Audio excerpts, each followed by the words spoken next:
This P0383 repairing video is dedicated to Chevrolet's drivers. If your Chevrolet is getting a P0383 error code, this video is going to show you 2 practical solutions to fix the error code at home. Use the Zeus app to scan your vehicle and see the error code P0383.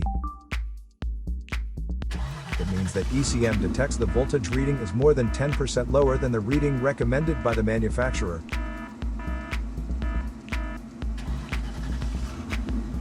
Here are 2 of the most practical solutions to fix Chevrolet's P0383 error code. Method A. The glow plugs. Glow plugs are used in diesel engines to help heat the fuel in preparation for the combustion chamber when the engine is cold. They are located on top of the cylinders. Carefully remove the glow plugs from the engine. Use a multimeter to proceed with a test on the glow plugs. Read the result of the multimeter display. Note that resistance of less than 6 ohms usually means the glow plug is good. Repeat the procedure for the remaining glow plugs until they have all been tested. If any of the glow plugs fail the test, it is recommended that the entire set be replaced.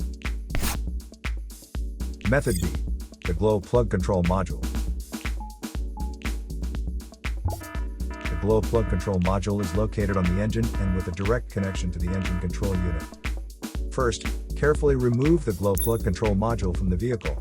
Visually inspect the module to make sure it hasn't been contaminated by a leak from another engine component. Check the glow plug control module itself and its electrical connections for any damages. If the damages are found, then replace the glow plug control module.